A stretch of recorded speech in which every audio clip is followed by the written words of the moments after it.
Confidence ഗ്രൂപ്പിൻ്റെ ഉടമ CJ Roy മരിച്ചു ഇന്ന സംസ്കാരം കഴിഞ്ഞു. ഇപ്പോഴും കുറേ മെയിൻ സ്ട്രീം ചാനലുകാർ വന്ന് ഇപ്പോഴും പറഞ്ഞുകൊണ്ടിരിക്കുകയാണ് ഇത് IT യുടെ സമ്മർദ്ദമാണ്, കേന്ദ്ര സർക്കാരിൻ്റെ സമ്മർദ്ദമാണ്, അതുകൊണ്ട് മരിച്ചതാണ് അല്ലെങ്കിൽ കൊന്നതാണ്. ഇതാണ് മെയിൻ സ്ട്രീം ചാനലുകാർ പോലും പറഞ്ഞുകൊണ്ടിരിക്കുന്നത്. അത് ചാനലുകാർ പറയുന്നത് എന്താണെന്ന് വെച്ചാൽ അവരുടെ മെയിൻ സ്പോൺസർ വരെ പോയത്. പക്ഷേ യൂട്യൂബേഴ്സെങ്കിലും മനസ്സിലാക്കുക ഇതിൽ എന്തെങ്കിലും പ്രോബ്ലം ഇല്ലാതെ ആൾ സ്വയം ജീവൻ കൊടുക്കില്ല എന്ന്. കാരണം മൂപ്പര് ഈ 10-30 വർഷത്തിനിടയിൽ ആദ്യമായിട്ടാണോ IT യുടെ റെയ്ഡ് കാണുന്നത്? ഇല്ലല്ലോ. IT യുടെ റെയ്ഡ് ബിസിനസ് തുടങ്ങിയ കാലം മുതൽ IT റെയ്ഡ് ഉണ്ടായിട്ടുണ്ടാവും, കണ്ടിട്ടുണ്ടാവും അല്ലേ? അപ്പോൾ അന്നൊന്നും ഇല്ലാത്ത ഒരു സൂയിസൈഡ് ടെൻഡൻസി ഇപ്പം എങ്ങനെ വന്നു? മൂപ്പര് പക്കയായിട്ട് പിന്നെ ഇന്റർപോളിൻ്റെയോ അല്ലെങ്കിൽ ED-യുടെയും IT യുടെയും കറക്റ്റ് നിരീക്ഷണത്തിലായിരുന്നു ഇത്രയും കാലം. കള്ളപ്പണം വന്നു, കള്ളപ്പണം എവിടെ നിന്ന് വന്നു, എങ്ങനെ വന്നു എന്നുള്ള കറക്റ്റ് ചോദ്യം ചോദിച്ചപ്പോൾ ആൾക്ക് ഉത്തരവില്ലാതെ ആയി പോയിട്ട് ആൾ ജീവൻ ഒടുക്കിയത് തന്നെയാണ്. അതല്ലാതെ ഇതൊരിക്കലും സമ്മർദ്ദത്തിലല്ല. സമ്മർദ്ദം എന്തുണ്ടെങ്കിലും അത് തരണം ചെയ്യാനുള്ള കഴിവ് ആൾക്കുണ്ടാവും. ആൾക്ക് ധൈര്യമുണ്ട്, ഭയങ്കരമായിട്ട് ധൈര്യമുള്ള ആളാണ്, എല്ലാം കൊണ്ടും ആൾ സ്ട്രോങ് ആണ്. അപ്പോൾ ആൾ അകത്ത് പോകാൻ ചിലപ്പോൾ IT കണ്ടുപിടിച്ചാൽ ചിലപ്പോൾ ED-യുടെ കയ്യിൽ ഏൽപ്പിക്കാൻ പറ്റിയ അത്രയും തെളിവുകളുണ്ടാവും. നമ്മൾ ഒരു കോമൺ സെൻസ് വെച്ചിട്ട് ചിന്തിക്കൂ. ആളൊരു ഫ്ലാറ്റ് കിട്ടുന്നതും ചെയ്യുന്നത് എങ്ങനെയാണ്? 10% കസ്റ്റമറിൽ നിന്ന് മേടിച്ചിട്ടാണ്. പിന്നെ ആളുടെ വേറെ ഓഫ് ഷോർ ഷെയർ ആണ്, എന്തോ വിദേശത്തെ നിക്ഷേപത്തിൻ്റെ ഷെയറും കൂടി ചേർത്തിട്ട് 10% കസ്റ്റമറുടെ മേടിച്ചിട്ടാണ് ആൾ ബിസിനസ് തുടങ്ങുന്നത്. ഒരു രൂപ ലോണില്ലാതെ ഈ കസ്റ്റമറിൻ്റെ നിന്ന് ഫുൾ എമൗണ്ടും പാതി എമൗണ്ട് പോലും മേടിക്കുന്നില്ല, വെറും 10%. അത് കഴിഞ്ഞ് പണി തീർന്നിട്ടാണ് ബാക്കി എമൗണ്ട് ഫുൾ എമൗണ്ട് മേടിക്കുന്നത്. അപ്പോൾ ഇതെല്ലാം ലീഗലായിട്ട് മേടിക്കുന്നതാണ് നിങ്ങൾ ഉദ്ദേശിക്കുന്നത്? ഇല്ലീഗൽ മണികൾ അവിടെ കിടന്നിട്ട് ഒരുപാട് ഇഷ്ടം പോലെ ഉണ്ടായിട്ടുണ്ടാവും. അത് ഇപ്പോൾ ഒരു 5-6 വർഷത്തെ അങ്ങോട്ട് പിടിച്ചിട്ടുണ്ടാവും IT. 2012 മറ്റെയാണ് നമ്മുടെ കാസിനോവ 2012 കാസിനോവ പ്രൊഡ്യൂസ് ചെയ്തത്. അത് അന്ന് 35 കോടിയാണ് അന്നത്തെ ആ സിനിമയ്ക്കുള്ള പ്രതിഫലം ആ സിനിമയ്ക്ക് ചിലവായി എന്ന് പറയപ്പെടുന്നത്. അപ്പോൾ അങ്ങനെ പിന്നെ ഒരുപാട് സിനിമകൾ നിർമ്മിച്ചിട്ടുണ്ട്. അതെല്ലാം ഫ്ലോപ്പ് സിനിമകൾ. പിന്നെ അതിനെ ഹിറ്റാണെന്ന് പറഞ്ഞ് ഇതിലൊക്കെ ബ്ലാക്ക് മണി ഇല്ല. ഇപ്പോൾ സിനിമ അത്രയ്ക്ക് സ്നേഹിച്ചിട്ട് സിനിമ ഇറക്കാൻ വേണ്ടി വന്നൊന്നുമല്ല ആൾ. അതും ബ്ലാക്കിനെ വൈറ്റ് ആക്കാൻ വേണ്ടി ഇറങ്ങിയത് തന്നെ ആയിരിക്കും. അല്ലാതെ ഒരു IT വന്നു IT-ന് എൻ്റെ ചോദ്യങ്ങൾ ചോദിച്ചു, അത് കഴിഞ്ഞുകൊണ്ട് നേരെ പോയതുകൊണ്ട് ഷൂട്ട് ചെയ്തിട്ട് മരിക്കേണ്ട കാര്യമില്ല. പിന്നെ ഇവർ ഈ ഇല്ലീഗലായിട്ട് ബിസിനസ് ചെയ്യുന്നത് ഗവൺമെൻറ്റിനും എല്ലാവർക്കും അറിയാം. ഈ പറയുന്നത് നമ്മൾക്കും അറിയാം, നമുക്കേ മനസ്സിലാവണം. അപ്പോൾ ഗവൺമെൻറ് അറിയാതിരിക്കില്ല.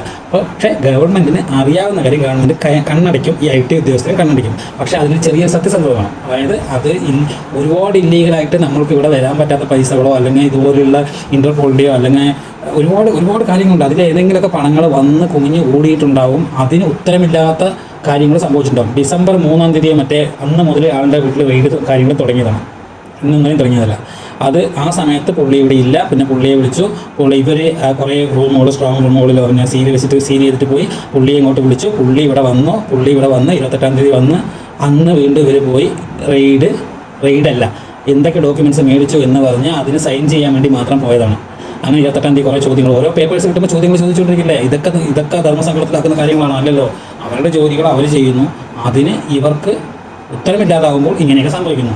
ഇത് ഇല്ലീഗൽ ബിസിനസ് നടന്നിട്ടുണ്ട്. ഇല്ലീഗലായിട്ട് പല കടകളും നടന്നതുകൊണ്ട് മാത്രമാണ് ആൾ മരിച്ചത്. അല്ലാതെ ഇത് നമ്മുടെ എല്ലാവരും പറയുന്ന പോലെ നമ്മുടെ കേന്ദ്രത്തിൽ നിന്ന് പ്രഷർ കൊടുത്തിട്ടാണ്, അല്ലെങ്കിൽ IT പ്രഷർ കൊടുത്തിട്ടാണ്, അല്ലെങ്കിൽ ED എൻഫോഴ്സ്മെൻറ്റ് ഡയറക്ടറേറ്റ് അറസ്റ്റ് ചെയ്താലോ അതുകൊണ്ട് മരിച്ചതാണെന്നൊക്കെ പറഞ്ഞാൽ അത്രയും വരെ തെറ്റ് ചെയ്തിട്ടുണ്ടെന്ന് അർത്ഥം. മനസ്സിലായില്ലേ? ഈ മൂപ്പരാണ് ആഡംബരമായിട്ട് ജീവിക്കുന്ന ആളാണ്. ആഡംബരം അതിൻ്റെ ഉത്തമ ഉദാഹരണമാണ് 10-12 റോൾസ് റോയ്സ് കാറ്. അങ്ങനെ ആഡംബരമായിട്ട് എല്ലാം ജീവിച്ച ആൾ ഇതുപോലെ ഒരു പ്രശ്നം വന്നപ്പോൾ ഉത്തരമില്ലാതായി. ഇതിൻ്റെ തെറ്റ് IT ഉദ്യോഗസ്ഥൻ കണ്ടുപിടിച്ചപ്പോൾ എന്താണ്? ഉത്തരവില്ലാതായി. അപ്പോൾ ഇനി അത് പുറംലോകം പറഞ്ഞാൽ ഒരു ബിംബം ഉടഞ്ഞു പോകും. ആ ബിംബം ഇത്രയും കാലം ഉണ്ടാക്കിയ ബിംബം ഉടഞ്ഞു പോകും. ആ ഉടഞ്ഞു പോകാൻ സഹിക്കാൻ വയ്യാതെ ആൾ ആത്മഹത്യ ചെയ്തു. അത്രയേ വിശ്വസിക്കാൻ പറ്റുള്ളൂ. അല്ലാതെ ഇതൊരിക്കലും ഒരു കൊലപാതകമോ അല്ലെങ്കിൽ പ്രഷർ കൊടുത്തിട്ടല്ല. ഈ വർഷത്തിനിടയിൽ ആദ്യമായിട്ടല്ല IT റെയ്ഡ് ഇയാൾ കാണുന്നത്. എന്തായാലും ഇന്നലെ നമുക്ക് മാതൃഭൂമി ന്യൂസിൽ ഒരു റിട്ടയർഡ് IT ഓഫീസർ ഇതിനെക്കുറിച്ച് പറയുന്നുണ്ട്. അതൊന്ന് കേൾക്കും എല്ലാവരും. എന്നിട്ട് നമുക്ക് നിങ്ങളൊന്ന് ആലോചിച്ച് നോക്കും ഇതെന്താ സത്യം ഏതാ ഉള്ളതെന്ന്. തീർച്ചയായും പല ആരോപണങ്ങളും വസ്തുതാ വിരുദ്ധമാണ്. ആദ്യം തന്നെ ഞാൻ ഒരു കാര്യം പറയട്ടെ. ബഹുമാനപ്പെട്ട ജഡ്ജി കമാൽ പാഷ പറഞ്ഞ ഒരു കാര്യത്തിൽ ഒരു വസ്തുതാപരമായ പിശകുണ്ട്, ചൂണ്ടിക്കാണിക്കാൻ ക്ഷമിക്കണം. ഇൻകം ടാക്സ് ഡിപ്പാർട്ട്മെന്റിനെ ഒരാളെ അറസ്റ്റ് ചെയ്യാനുള്ള അധികാരമില്ല. എത്രയധികം ടാക്സിവേഷൻ ഉണ്ടെങ്കിലും ഇൻകം ടാക്സ് ഡിപ്പാർട്ട്മെന്റിനോ ഇൻകം ടാക്സിലെ ഏതെങ്കിലും ഉദ്യോഗസ്ഥനോ ഒരു വ്യക്തി അറസ്റ്റ് ചെയ്യാനുള്ള അധികാരമില്ല. ഞാൻ അടിവരായിട്ട് പറയാം. ഇന്നലെ എല്ലാ ന്യൂസ് ചാനലിലും ആവർത്തിച്ച് പറഞ്ഞിരുന്ന ഒരു കാര്യം, റോയെ അറസ്റ്റ് ചെയ്യുമെന്ന ഭയം കൊണ്ടാണ് അദ്ദേഹം ആത്മഹത്യ ചെയ്തത്. അങ്ങനെ ഒരു സംഭവം ഒരിക്കലും ഇൻകം ടാക്സ് ഡിപ്പാർട്ട്മെന്റ് ഭാഗത്ത് ഉണ്ടാകാൻ സാധിക്കില്ല. കാരണം ഇൻകം ടാക്സ് ആക്ടിൽ അറസ്റ്റിനുള്ള പ്രൊവിഷൻ ഇല്ല. എൻഫോഴ്സ്മെന്റ് ഡയറക്ടറേറ്റോ അല്ലെങ്കിൽ കസ്റ്റംസോ അല്ലെങ്കിൽ മറ്റ് ആക്ടുകളിലൊക്കെ അറസ്റ്റ് ചെയ്യാനുള്ള അധികാരമുണ്ട്. തീർച്ചയായിട്ടും അങ്ങനെ ഒരു അധികാരം ഇൻകം ടാക്സ് ഡിപ്പാർട്ട്മെന്റ് കൊടുക്കാതിരുന്നത് തന്നെയാണ്. കാരണം ഇൻകം ടാക്സ് ഡിപ്പാർട്ട്മെന്റ് ഡീൽ ചെയ്യുന്നത് സമൂഹത്തിലെ ഏറ്റവും ഉന്നതരായിട്ടുള്ള വ്യക്തികളാണ്. അപ്പോൾ അങ്ങനെ ഒരു ഭയം അദ്ദേഹത്തിന് ആവശ്യമില്ല. പിന്നെ ഈ നേരത്തെ പറഞ്ഞ പോലെ ഇന്ത്യയിൽ ആദ്യമായിട്ടാണ് ഒരു ഇൻകം ടാക്സ് റെയ്ഡിന്റെ ഇടയിൽ ഒരു വ്യക്തി ആത്മഹത്യ ചെയ്യുന്നത്. ഇദ്ദേഹത്തിന്റെ ആസ്തി ഏകദേശം 28,000 കോടി എന്ന് പല ഫോബ്സിലും എല്ലാം വന്നിട്ടുള്ളതാണ്. അത്ര വലിയ ഒരു ടാക്സ് ഇവേഷൻ ഒന്നും കണ്ടുപിടിച്ചു എന്ന് എനിക്കറിയില്ല. അങ്ങനെ ഒരു വലിയ ഒരു സംഖ്യ കണ്ടുപിടിച്ചു എന്നുള്ളതിന് വ്യക്തമായിട്ടുള്ള രേഖയില്ല, അതിപ്പോഴും നടന്നുകൊണ്ടിരിക്കുന്നേ ഉള്ളൂ. പിന്നെ ഈ ഇദ്ദേഹത്തിന്റെ റെയ്ഡ് ആരംഭിക്കുന്നത് ഡിസംബർ മാസം 3-ാം തീയതിയാണ്. അത് 8-ാം തീയതി വരെ കണ്ടിന്യൂ ചെയ്തു. അത് കേരളത്തിൽ നിന്നുള്ള ഇൻകം ടാക്സ് യൂണിറ്റ്, എറണാകുളത്തെ ഇൻകം ടാക്സ് യൂണിറ്റാണ് ഈ റെയ്ഡ് നടത്തിയത്. അതിനെതിരെ അദ്ദേഹം കർണാടക ഹൈക്കോടതിയിൽ റിട്ട് ഫയൽ ചെയ്തു, ജൂറിസ്ഡിക്ഷനെ ചോദ്യം ചെയ്തുകൊണ്ട്. അതായത് കേരളത്തിലുള്ള principal director of income tax ഇൻവെസ്റ്റിഗേഷന് കർണാടകയിലാണ് ഈ കോൺഫിഡൻറ്റ് ഗ്രൂപ്പിന്റെ രജിസ്റ്റേർഡ് ഓഫീസ് വാറന്റ് ഇഷ്യൂ ചെയ്യാൻ അധികാരമില്ല എന്ന് പറഞ്ഞിട്ട് ഒരു റിട്ട് ഫയൽ ചെയ്തു. പക്ഷേ അതിനെതിരെ ഡിപ്പാർട്ട്മെന്റ് അതിന്റെ വാദഗതികൾ പ്രദാനം ചെയ്തു. അതിൽ പ്രധാനമായി പറഞ്ഞിട്ടുള്ളത് ഇൻകം ടാക്സ് അധികാരികൾക്ക് ഡയറക്ടർ ഓഫ് ഇൻകം ടാക്സ് ഇൻവെസ്റ്റിഗേഷന് അവർ ഓൾ ഇന്ത്യ ജൂറിസ്ഡിക്ഷൻ ഉണ്ട്. അവർക്ക് ഇന്ത്യയിൽ എവിടെ വേണമെങ്കിലും സെർച്ച് ഓർഗനൈസ് ചെയ്യാം, അതിനെ ക്വസ്റ്റ്യൻ ചെയ്യാൻ പറ്റില്ല. രണ്ടാമത് കോൺഫിഡൻറ്റ് ഗ്രൂപ്പിന്റെ പ്രധാനപ്പെട്ട റവന്യൂ കേരളത്തിൽ നിന്നാണ് ഉണ്ടാകുന്നത്. അതിന്റെ ഇൻകം ടാക്സ് ഇപ്പോൾ ഇൻകം ടാക്സ് ഫേസ്ലെസ് അസസ്മെന്റ് ആണ്, എവിടെ വേണമെങ്കിലും ആർക്ക് വേണമെങ്കിലും റിട്ടേൺ ഫയൽ ചെയ്യാം. അതോടൊപ്പം കോൺഫിഡൻറ്റ് ഗ്രൂപ്പിന് ഒരു കോർപ്പറേറ്റ് ഓഫീസ് എറണാകുളത്തുണ്ട്. അപ്പോൾ അതുകൊണ്ടാണ് കേരളത്തിലെ ഇൻകം ടാക്സ് അധികാരികളെ ഈ സെർച്ചിന് മുൻകൈ എടുത്തത്. ഇനി കോൺഫിഡൻറ്റ് ഗ്രൂപ്പ് മാത്രമല്ല, അതോടൊപ്പം ഞാൻ പേര് പറയുന്നില്ല, 3-4 ഇതേപോലെ പ്രശസ്തമായ റിയൽ എസ്റ്റേറ്റ് കമ്പനികളെയും കൂടി റെയ്ഡ് നടത്തിയിട്ടുണ്ട്. അപ്പോൾ ഈ ഒരു വസ്തുത അറിഞ്ഞപ്പോൾ ഈ റിട്ട് പെറ്റീഷൻ ഹൈക്കോടതിയിൽ കോൺഫിഡൻറ്റ് ഗ്രൂപ്പ് വിഡ്രോ ചെയ്യാണ് ചെയ്തത്. അത് ഡിസിഷന് പോയില്ല, അവർ തന്നെ വിഡ്രോ ചെയ്തു. കാരണം ഡിപ്പാർട്ട്മെന്റിൽ ജൂറിസ്ഡിക്ഷൻ ഉണ്ട് എന്ന് പറഞ്ഞു. ഇത് ഞാൻ സാങ്കേതികമായിട്ട് ചൂണ്ടിക്കാണിച്ചെന്ന് മാത്രമേ ഉള്ളൂ. പിന്നെ ഈ ഡിസംബർ 3-ാം തീയതി തുടങ്ങിയ റെയ്ഡ് 8-ാം തീയതി വരെ ആ റെയ്ഡ് നടന്നു. പ്രധാനമായും ബാംഗ്ലൂരിലും കൊച്ചിയിലാണ് റെയ്ഡ് നടന്നത്. അതിനുശേഷം ആ സമയത്ത് അദ്ദേഹം വന്നിരുന്നില്ല, അദ്ദേഹം ദുബായിലായിരുന്നു. അദ്ദേഹത്തോട് വരാൻ ആവശ്യപ്പെട്ടെങ്കിലും അദ്ദേഹം ചില അസൗകര്യങ്ങൾ ചൂണ്ടിക്കാണിച്ചു. ഡിപ്പാർട്ട്മെന്റ് കൂടുതൽ നിർബന്ധം ചെലുത്തിയില്ല അദ്ദേഹത്തോട്. അത് കഴിഞ്ഞ് ചില സംഗതികളെ ഇൻകം ടാക്സ് ആക്ടിലെ 132(3) എന്ന നിയമപ്രകാരം പ്രൊഹിബിറ്ററി ഓർഡർ ഇഷ്യൂ ചെയ്യാം. പ്രൊഹിബിറ്ററി ഓർഡർ ഇഷ്യൂ ചെയ്യാന്ന് പറഞ്ഞാൽ ചില ലോക്കർ ബാങ്ക് ലോക്കറുകൾ അല്ലെങ്കിൽ ഡോക്യുമെന്റ്സ് വെച്ചിരിക്കുന്ന അലമാരകൾ അതൊക്കെ ലോക്കൻ കീഴിലാണെങ്കിൽ തൽക്കാലം അത് തുറക്കാൻ നിവൃത്തിയില്ല. അതിന്റെ ഓണർ അല്ലെങ്കിൽ അതിന്റെ മാനേജിംഗ് ഡയറക്ടർ വന്നിട്ട് വേണമെങ്കിൽ നമ്മൾ അത് തുറന്ന് എടുത്തുകൊണ്ടുവരില്ല. അതിൽ 132(3) ഓർഡർ പ്രകാരം അത് സീൽ ചെയ്യുന്നു. അങ്ങനെ ഒരു പ്രൊഹിബിറ്ററി ഓർഡർ ഇഷ്യൂ ചെയ്തു. അതാണ് ഡിസംബർ 8-ാം തീയതി ചെയ്തത്, ഡിപ്പാർട്ട്മെന്റ് ചെയ്തത്. അതിന് 60 ദിവസത്തെ വാലിഡിറ്റി ആണുള്ളത്. 60 ദിവസത്തിനുള്ളിൽ ആ പ്രൊഹിബിറ്ററി ഓർഡർ ലിഫ്റ്റ് ചെയ്യണം. അതായത് 60 ദിവസം കഴിഞ്ഞാൽ അതങ്ങനെ കൊണ്ടുപോകാൻ സാധിക്കില്ല. മുൻപ് 60 ദിവസം കഴിഞ്ഞാലും ചെയ്യാമായിരുന്നു. പക്ഷേ മിസ്യൂസൽ ഉണ്ട് എന്ന് പറഞ്ഞതുകൊണ്ട് 2002 ഇൻകം ടാക്സ് ആക്ടിലെ ഈ പ്രൊവിഷൻ മാറ്റി. അങ്ങനെ ഇദ്ദേഹത്തിന്റെ തന്നെ സൗകര്യം ചോദിച്ച് ഏതെങ്കിലും ഒരു ദിവസം വന്നാൽ ഈ പ്രൊഹിബിറ്ററി ഓർഡർ നമുക്ക് ലിഫ്റ്റ് ചെയ്യണമെന്ന് പറഞ്ഞത് അനുസരിച്ച് ജനുവരി 28-ാം തീയതി ഇദ്ദേഹം ദുബായിൽ നിന്നും ബാംഗ്ലൂരിലെ ഓഫീസിലെത്തി. ഇൻകം ടാക്സ് ഉദ്യോഗസ്ഥന്മാർ, എറണാകുളത്തെ ഇൻകം ടാക്സ് ഉദ്യോഗസ്ഥന്മാർ മാത്രമാണ് അവിടെ പോയിട്ടുള്ളത്. അവിടെ റെയ്ഡ് എന്നുള്ള നിലയിലല്ല നടന്നത്. അതാണ് ഒരു പ്രധാനപ്പെട്ട കാര്യം. എല്ലാവരും പറയുന്നു റെയ്ഡ് നടക്കുകയല്ല ചെയ്തത്. അവിടെ പ്രൊഹിബിറ്ററി ഓർഡർ ലിഫ്റ്റ് ചെയ്യുന്ന പ്രൊസീജിയറാണ് നടന്നത്. അത് തമ്മിൽ വളരെ വ്യത്യാസമുണ്ട്.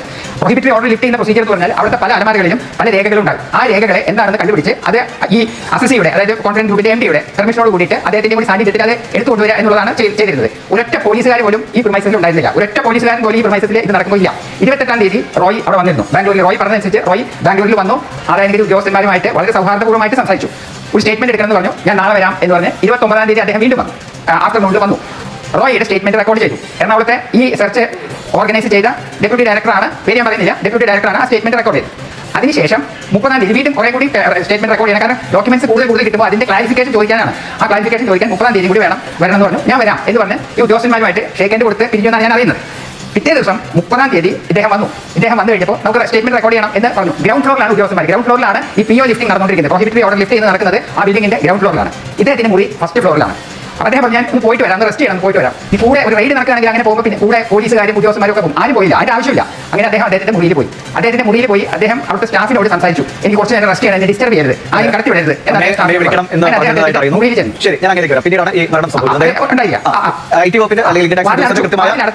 അതെ, അവരുടെ ഭാഗത്ത് നിന്ന് അവർ കൃത്യമായി സൗഹാർദ്ദപരമായി തന്നെയാണ് മുന്നോട്ട് പോയത്. വേറെ ഇടപെടലോ സമ്മർദ്ദമോ ഒന്നും ഉണ്ടായിട്ടില്ല. ക്ലാരിഫിക്കേഷൻ കൂടി ഉണ്ട്. അല്ല ക്ലാരിഫിക്കേഷൻ ഉണ്ട്. അത് അവര് ഈ വെടിവെച്ച കേട്ടു, സ്റ്റാഫ് തന്നെയാണ് കുത്തി തുറന്നത്. അത് കഴിഞ്ഞ് ഇൻകം ടാക്സ് ഡിപ്പാർട്ട്മെന്റുകാർ താഴെയായിരുന്നു. അവര് അതിനുശേഷം അവരുടെ ആ സെർച്ച് പ്രൊസീഡിംഗ്സ് 132(3) ലിഫ്റ്റ് ചെയ്യുന്നത് കംപ്ലീറ്റ് ചെയ്യാൻ ചെയ്തത്. അതിനുശേഷമാണ് അവർ പോയി. പിന്നീട് റെയ്ഡ് എന്നുള്ള നിലയിൽ ഒരിക്കലും നടന്നിട്ടില്ല. അതിനുശേഷം ആ നേരത്തെ തന്നെ ഇവരുടെ പെർമിഷനോട് കൂടി എടുത്ത ഡോക്യുമെന്റ്സ് എല്ലാം പെറ്റിയിലാക്കി കൊണ്ടുപോയതാണ്. ജനങ്ങൾ പലതും പറഞ്ഞുകൊണ്ടിരിക്കുകയാണ് അതിനുശേഷം റെയ്ഡ് നടന്ന മനസാക്ഷിയുണ്ടോ, അതുകൊണ്ട് അവരുടെ ജോലി ചെയ്തു വെച്ച് എല്ലാ കാര്യങ്ങളും ചെയ്ത് ആ ഡോക്യുമെന്റ്സും കൂടി എടുത്തിട്ട് വാ എന്ന് പറഞ്ഞു. ഡോക്യുമെന്റ്സ് എടുക്കാൻ പോയി അകത്ത് പോയി കൊണ്ട് ആള് മരിച്ചു. ആളൊരു തെറ്റുകൾ ചെയ്തു, വലിയ തെറ്റുകൾ ചെയ്തിട്ടുണ്ട്, അതുകൊണ്ട് മരിച്ചത് നമുക്ക് എല്ലാവർക്കും സങ്കടമുണ്ട്. നല്ലൊരു മനുഷ്യനാണെന്നൊക്കെ പറഞ്ഞിട്ട് സങ്കടമുണ്ട്. പക്ഷേ നമ്മുടെ ഇന്ത്യയിൽ നിൽക്കുന്ന സമയത്ത് നിങ്ങളുടെ നിയമത്തിന് അനുസരിച്ചിട്ടുള്ള കാര്യങ്ങൾ ചെയ്തിട്ട് വേണ്ടി ഇരിക്കാൻ. പണങ്ങൾ വരുന്ന കുമിഞ്ഞു കൂടി എന്ന് പറഞ്ഞുകൊണ്ട് നമ്മൾ അല്ലെങ്കിൽ ചാരിറ്റി ചെയ്യുന്നു എന്ന് പറഞ്ഞുകൊണ്ട് അതിൻ്റെ മറവിൽ വേറെ പാട് ചെയ്തു എന്നല്ല പറയുന്നത്. പക്ഷേ അത് ചെയ്തതുകൊണ്ട് തന്നെയാണ് ആൾ സ്വയം ജീവൻ ഒടുക്കിയതെന്ന് നല്ല 100% ഉറപ്പാണ്. അല്ലാണ്ട് ആരും സമ്മർദ്ദം കൊടുത്തിട്ടില്ല. അത് സമ്മർദ്ദം കൊടുക്കണമെങ്കിൽ ഒരു തെറ്റ് ചെയ്തിട്ടുണ്ടല്ലോ അവിടെ. അതായത് അറസ്റ്റിലാവും എന്ന് ഉറപ്പാണ്. ഇത്രയും കാലമുള്ള ബിംബം ഒടഞ്ഞു പോകും. അത് ഒടഞ്ഞു പോയി അല്ലെങ്കിൽ കുടുംബം വഴിയാതാവും. ഈ കെട്ടിപ്പൊക്കിയതെല്ലാം വീണ് ഒടഞ്ഞു പോകും. അതുകൊണ്ട് പിന്നെ ആളെ ആർഭാട ജീവിതം നയിച്ചിട്ട് നടക്കുന്ന ആളാണ്. ആർഭാടം പറഞ്ഞാൽ ഭയങ്കര ആർഭാടം. നിങ്ങൾ 10-12 റോൾസ് റോയ്സ് കാർ തന്നെ ഉണ്ട്, ആലോചിച്ച് നോക്കും. അപ്പോൾ അത്രയും ആർഭാടം ജീവിതം നയിച്ച് നടന്ന ആൾക്ക് ഇതുപോലുള്ളൊരു കാര്യം വന്നാൽ താങ്ങാൻ പറ്റില്ല. അതുകൊണ്ട് ആൾ സൂയിസൈഡ് ചെയ്തു. അത് ഉള്ളവരും ബി ജെ പി ഗവൺമെൻറ് തെറ്റാണ് മാത്രം ചെയ്യുന്നവരാണ് എന്ന് പറഞ്ഞ് ഈ ഈഡിനെ ഉപയോഗിക്കുന്നു എന്ന് പറഞ്ഞ് നടക്കുന്നവർ പറയുകയാണ്. സത്യം തന്നെ ഈഡിനെ ഉപയോഗിക്കുന്നുണ്ടാവുമായിരിക്കാം, നമുക്കറിയില്ല, ഉപയോഗിക്കുന്നുണ്ടാവുമായിരിക്കാം. പക്ഷേ ഈ അങ്ങനെ ഉപയോഗിക്കുന്ന പറഞ്ഞുകൊണ്ടുള്ളവരെല്ലാവരും ചാവാൻ നിൽക്കണോ, സൂയിസൈഡ് ചെയ്യാൻ നിൽക്കണോ? എല്ലാം ഒരുപാട് പേര് പറയുന്നുണ്ട് ബി ജെ പിയിൽ പോയി മെമ്പർഷിപ്പ് എടുത്താൽ പ്രശ്നം ഉണ്ടാവില്ലായിരുന്നു.